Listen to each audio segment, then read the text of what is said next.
mosala nini makambo nini oyo kosala yango mpasi na kongo awa na ompe ozeli epa wana komona siège ya tuna banifo plus de 20 ans toza koexiste tozali na œuvre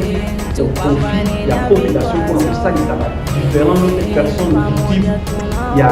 violence sexuelle na différents droits mosusu oyo ya basi tosali yango na bato ebele na koki kotanga kongo te je préfère ke soki tokoorganize l'émission tokoki peut-être koluka bato bango moko baya basala témoignage mais na koloba osomodo ke tosali yango na bato ebele oyo toasokelaka sa baviole ya basi ya bana ebele soki na este koloba te.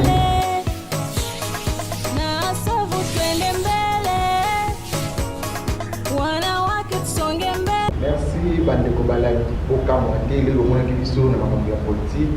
na makambo etangami social awa tokiti na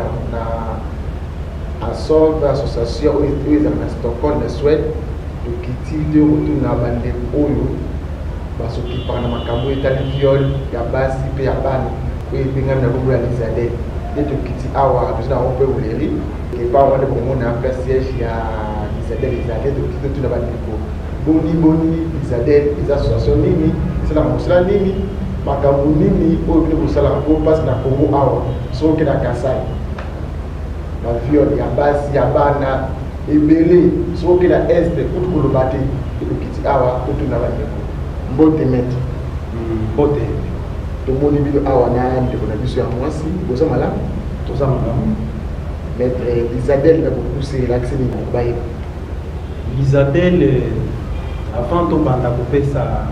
définition soit kolakisa Lizadel eza nini ngai babeki ngai maître Lievin Kibungula Lelidi nazali moko ya baavocat ya Lizadel naza accompagné mpe na ndeko mosusu ya avocat Lizadel ezali abréviation na français elakisi Ligue de la zone Afrique pour la défense et la promotion des droits de l'enfant, de l'élève et de la femme en général. Ezali moko ya ONG oyo ezali ko s'occuper spécialement na ko protéger ba droit ya bana pe ko défendre ba droit na bango pe ya basi d'une façon générale. Et puis ezali moko ya ba ONG oyo s'est spécialisé plus na makambo etali ya violence sexuelle. Mais de part entière ezali une organisation non gouvernementale et c'est qui s'occupe à na droit de l'homme. Ici au salaire on parle nani mais le goût d'aller les people na kata konoa. Autour na biso moko to sala ngwepa ya nani c'est comme si nous voulons nous évaluer nous-mêmes. Et vous avez bien été je crois que ma question là il faut autour na population de moto na koki koloba Lizadel les a existé depuis plus de 20 ans. Plus de 20 ans nous avons existé, nous allons dans œuvre au profit de la population pour nous salir différentes personnes victimes il y a violence sexuelle. Nous avons différents droits au y a basi, tout ça il y a un délai dans le je préfère que ceux qui vont organiser l'émission, donc qui peut-être que nous avons un témoignage, mais nous avons en grosso modo que tout ça il y a un délai pour toi assister na saki na ngai soki na mission au na ba jugement et belé to gagner na ba to belé d'abord sur les 100% ba dossier nyonso biso to la justice na koloba ezan 98% to porta to gagner. OK mama Jeanne na Stockholm atumio boyi ba violence nyonso ça na mboka na biso ba nani boyo bazali ba responsable ya yango ba nani bazali ba responsable ba viol nyonso ça na Congo na mboka na biso responsabilité ezali ya ba auteur ou oyo a commettre infraction parce que ezali infraction moko ezali responsabilité nango ezali eza individuelle et dépendaka mutu oyo akei ko sangisa nzoto na mwasi sans que bayokana na mwasi sans consentement soit na mutu oyo nyonso akei ko sangisa nzoto na mwana azali âgé de moins de 18 ans soit baboti oyo babalisi mwana na bango oyo akokisi na mbola 18 te bato wana nyonso bazali ba oyo tobengi bato bazali ko commettre infraction ya viol na basi ba acte nyonso ko sila na mboka na biso ko il faut ça en tout cas pour la il faut état de droit bato babanda ko banga justice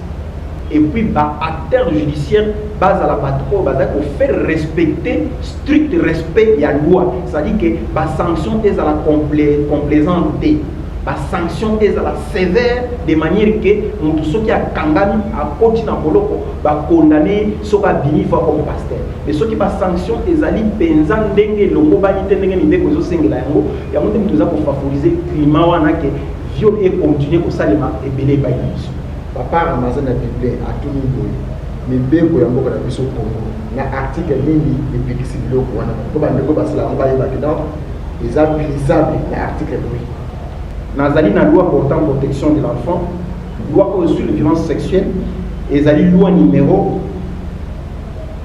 06/019/018 plutôt du 28 juillet 2006 modifié et complété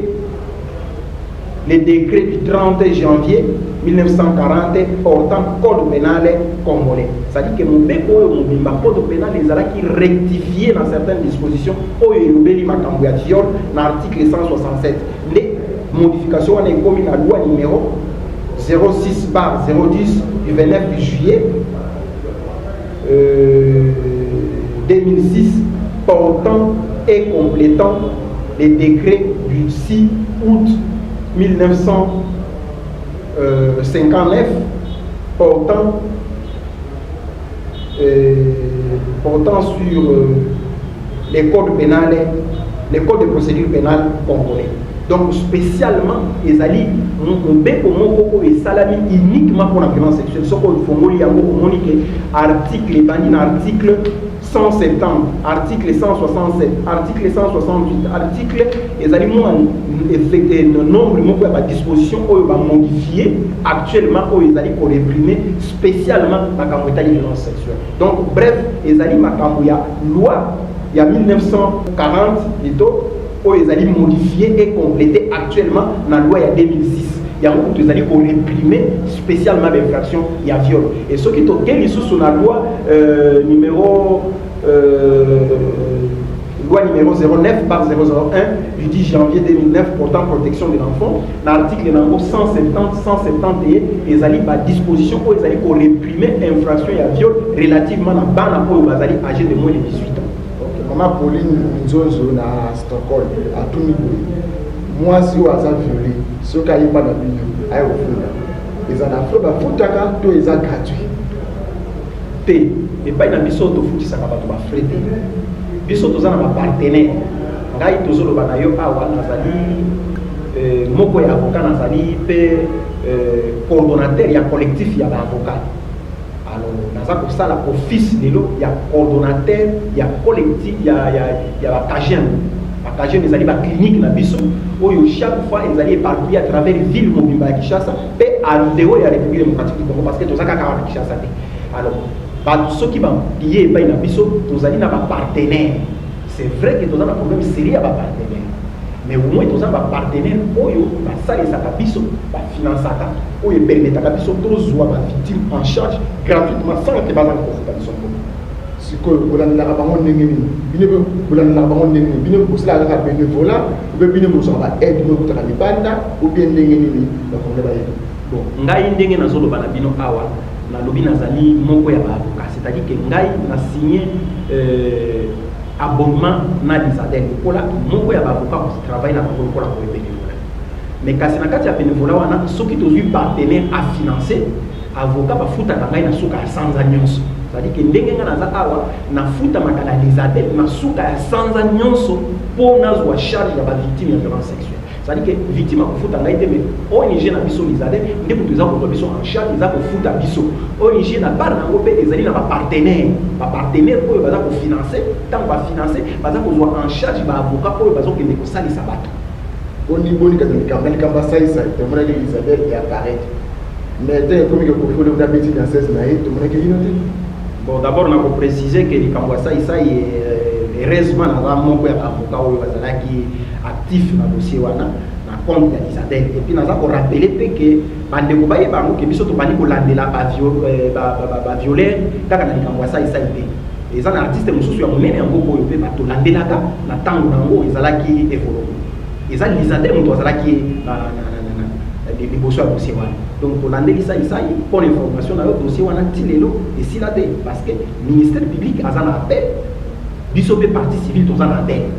Mais ça, les camps bon, il y a un dossier, on a des batailles au cas, ils sont surtout comme une insécurité, victime, moyen, avant de on a chassé ça, bazar qui pillé, bazar qui menacé, voilà, même en tant qu'avocat, on a proposé à binoter, on a présenté binoter qui vit dans la qui en danger, la période de biso de ça, dossier.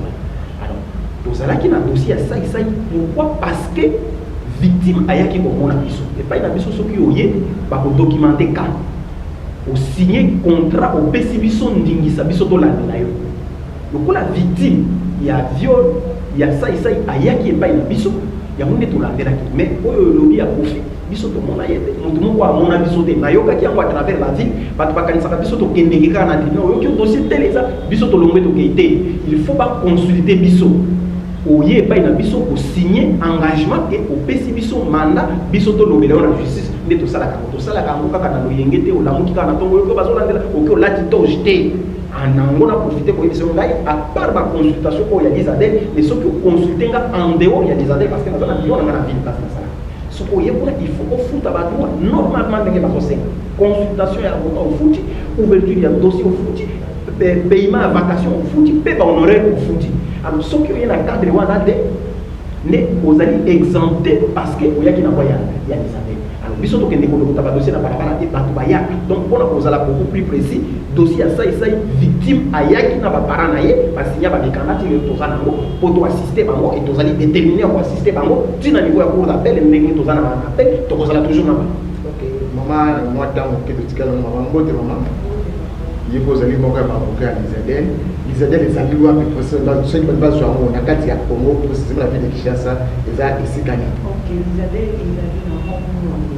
l'avenir il y a 155. Donc il y a deux immeubles. L'immeuble est à Nisso, dans le petit navire, un d'or, et après un d'or, le deuxième immeuble, comment on a deuxième niveau par mois, vous avez combien de cas où vous êtes à peu près? Par mois, vous avez un cas payé. Donc, pour ça même statistique dans la réalité, et puis pour moi, si vous avez un cas, c'est entre nous, et nous peut-être que yo kabula ndenge ni makambo sala ya avocat na musala oya na viol ou puis ba vele base de kola yo o kabula mo ndenge to ça na kaka dans la terre dans il a pas mais dans la terre toujours remarquer une belle bazo pour sanoki base bazo tikala pour nani papa soka la mukina tango yende mutango futama ye mutango futa facture ye mutango futa transport ye mutango futa bolia ye mutango futa classe. Donc, on a une surcharge de délai. Donc, moi, si aux enfants, même pour son motif, quand on va faire un cas en bon mobile. Mais ce qui est bien, on va t'oublier, qui vont porter un plus la moyenne à l'issue et poser la main. OK, tu as mettre, tu as mis la coquille de la maman pour vous, maman expert, avec un bureau de biseau, avec vous se plaindre. Toujours, nous avons des aides, le bureau pour lui, vous l'avez la rabat. Vous allez. Bon niveau de ma esprit à ce là nous va Isabelle ou te qui moi na ye o ya ne o masé ay ko zo mona ko na ye moi na na sai ko fa ay ki para do lela bande na ngali Isabelle ko tela ngali kambo bi ko so te ki moi na ko ni bio bande bazo na nayo eza ya solo na lukuta ou bien aux là quelque éclaircissement ko pesa ba bazo na ko ba la ki élément mon esprit. Bon, merci beaucoup. D'abord na lingina rectifier moké. Maman wana otangi Congo, j'ai beaucoup de respect pa inaye et puis ton représentant qui est déjà dans Congo Elizadel pour la proposition kapana ba sincère condoléance ndiwa ya mwana naye akufaki na maboko ya masere azwaki mwana naye apesaki na orphelinat et par ma sœur moko il semble bansa wana bazali na orphelinat berger kabana. Alors nde maman wana akendeki na mwana naye biso tozaki na information moko te oyeba que moi nazalaka kuna tant moi na kofi donc ezali likambo ke biso lizadel toteki te ezali likambo ke aye epai na biso mpo na assistance judiciaire ndenge na lobi yango awa te biso to assistaka et généralement to assistaka babola d'ailleurs nga babengaka ngai mobili ya babola ce n'est pas une information émission moko elekaka babola biso ntango tobandi kokendeke na émission wana nazali plus kolobela babola nde d'ailleurs basumuma ngai molobeli ya babola et pour na ngai pe na tout temps pour na fier na ko ba benga ba bon mo be ya ba bona no be mama espèce à mokola ayaki pa na biso parce que moi na yazaki na orphelinat wapi atikaki mwana kufaki atango ayeba na biso ndenge na lobiki soko yeba enregistrer opesaki moko ya ba avocat na biso maître Jean effectivement akendeki alandeli na dossier wana olandela balandeli dossier wana malheureusement soit heureusement dossier ça sous en cours d'instruction je pouvais dire même les amis qui en cours parce que les années la décision mamanikola ayebi penza makambo wa la monter ba comprendre qui a la monter je vous informe que ce ko bengi maman wana lelo otuna yeli kambo wana parce que avant ndenge na so émission tout ça déjà chanter tout préparer ça c'est créé sous souté tout ça pour préparer pour toi attaquer dossier wana na tribunal parce que au niveau à parquet ba libéraki ma sœur parquet et décider sur base d'une ordonnance ya main levée balobi ke makambo fundaki pona mwana wana ezali ya solo te ne ba libéré na sœur maman wana tellement ya yebi makambo ngo te ordonnance ya main levée na kisi nini ndia badai ko baloba na to comprendre ki pe ke za normal na choc azaki ngwa ya mwana na wana mais tant ayeba ayebisi biso tozongi tokekuna tosolliciter autorisation à lever copie to nous rendre compte que ezali na ordonnance signée par le procureur de la République ya Gombe et non par l'avocat Elisabeth ndenge ya Lubaki a signé accordé liberté balobi ke makambo afundelaki pour na bango ezali ya côté effectivement il y a un rapport médical pour les anakati ya dossier un rapport médical wa les autres mwana wana akufaki pona abandaki kolia malamu te pona nzala alors biso tozali pe convaincu mwana na kombo le mwana exactement alors ezali dossier biso toyebi après avoir mwana akufi ndenge nazoloba ke alayaki epai na biso te ke Elisabeth ateki mwana aye epai na biso alobi ke avocat topesaki asali mosala ndenge esengamaki te pendant que avocat asali mosala na ye ndenge esengamaki alors magistrat po alibere mutu asengaka nzela epai ya avocat te soko ofundi akomene instruction na ye sur base ya instruction na ye amenaki selon ye amoni ke makambo bafundaki ye ezalaki ya solo te momo ya un rapport médical na kati ya rapport médical wana bazoloba ke mwana wana akufaki na nzala c'est pourquoi na émission qui est la démarche pour saisir le tribunal parce que ce qu'on fournit mutu na parquet sali instruction na ngo et monique makambo loba ki za soloté et libérer mutu par ordonnance ya main levée alors pour mutu ko ba funda ki so ki za satisfait à saisir tribunal donc tout ça pour saisir tribunal incessamment sur citation directe maman na soko bengi lelo ko yebi sa ngai mutu na zo yebi sa na représentant qui le coordonnateur ya collectif ya avocat ayaki et pas na ya poser problème to désigner déjà équipe mususu avocat mususu aza déjà na maboko avocat mususu tellement avocat na sala qui confiance pas parce qu'il a fautif mais parce qu'il a comprendre te makambo bandai ko tozali ngai moko be na kozala kati équipe wana je vous rassure déjà que toza ko initier une action devant le tribunal pour pas convaincre biso effectivement liwa ya mwana wana origine na kozali donc si la terre de non dans la touche na mort et bien beza na mort na mama yemo parce que batokoki ko ndimate ke bakende ko kunda yango au moment où tozali nano na résultat te ya liwa ya mwana wana kufaki exactement na kona circonstance maître tu peux comment suka bande baza kolanda yo bande ya suka zo komisa na espoir nini ba ndeko ba congolais ko baza na banda ya Congo ko baza na kati ba Congo cha espoir na Elisabeth ou bien ne ba Elisabeth te ka ba ou bien ba zo sa ba confiance na Elisabeth ba ko lobi nini ba de bazo na biso bandeko bazo landa biso na libanda ya mboka Lisadel ezali moko ya ba organisation oyo esali plus de 20 ans na République démocratique du Congo ezali boye pa na biso kuti ba bureau tozali ko futa mbongo na soka sans agnon parce que tozali ko service ya population tozali ba esclave ya population biso tozali ko salisa tozali na ba témoignage ya bato oyo ba ye pa na biso tozali ko rendre service mama oyo zo tanga wana mwana wana soko bengi na émission mususu viendra pour dire le contraire parce que ayaki pa na biso to expliquer makambo ndenge zo kende aza ko faire kaka biso confiance donc bande ko bazali banda ba continuer ko faire confiance na Elisabeth que ezali parmi ba organisation crédible et sûr oyo ezali ko rendre population en République démocratique du Congo service na cas de violence sexuelle donc bande ko bazali banda ba continuer ko faire confiance na Elisabeth ezali moko parmi ni balé na koloba te biso balinga mususu ba mona keza biso nazali tozali parmi ba organisation non gouvernementale oyo ezali ko s'occuper valablement na matière ya violence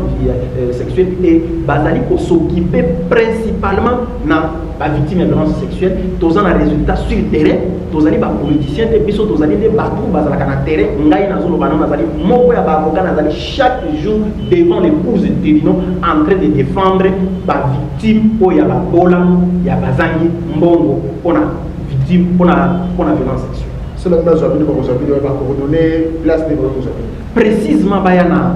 tozali à travers République Mobimba ba site quelques sites bosa dans la ville de Kinshasa na ville de Kinshasa awa OK presque dans chaque commune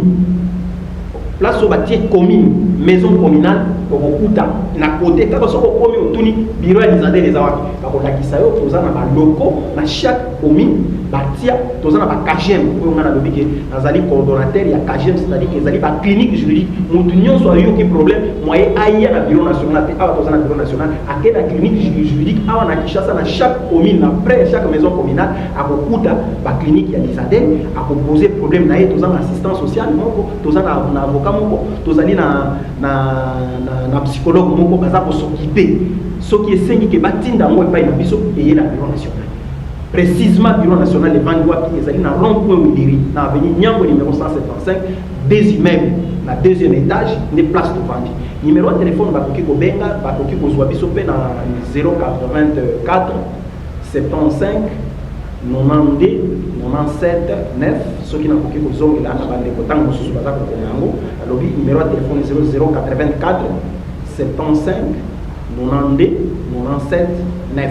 ezali ba numéro na adresse oyo bakoki kozwa Elizabeth ezali wana mpona kosalisa ba victime ya violence sexuelle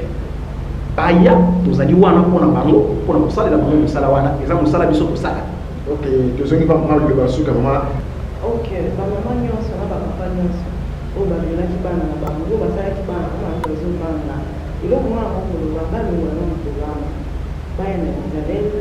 bakosunga bango bakoma bana bango na centre mpona bayeba soki mwana azalaki raisonnable epuis bakopesa bango baavoka oyo bakonsiste bango makambo na mokolekana wana kobanga eza na eloko te eloko ezali kokoya bokoma nimero bapesi bino na maître epuis koya bakosunga bino avoka ekozala. Oui, merci bandeko bolandi ndenge bolandi maître nyosenga bino bandeko nyonso oyo bapesaka confiance lisusu te na Elizabeth bolandi bango ndenge balobi bolandi bavictime combien bazaka bango par mois tozosenga na bino bandeko nyonso bazala na émission oyo na www.assortili ekolandela yango chaque jour bamama Jeanne bamama Julie toza kopesa mbote mingi basalame ebele na mama Chimel Madonna wa yango na Paris et puis mama Mami na mama Célestine na Isa tokosani bino te mama Julie Tambo pe tokosani yo te et puis na Suède topesi mingi mama Mado Foma na mama Nzuzi tokosani yo te na mama Jenny mwasi ya Dike tokosani bino te mama Julie mama Jeannette babino koki malamu nguzo imara wazo lake uonyesha dira tunaweza wanawake.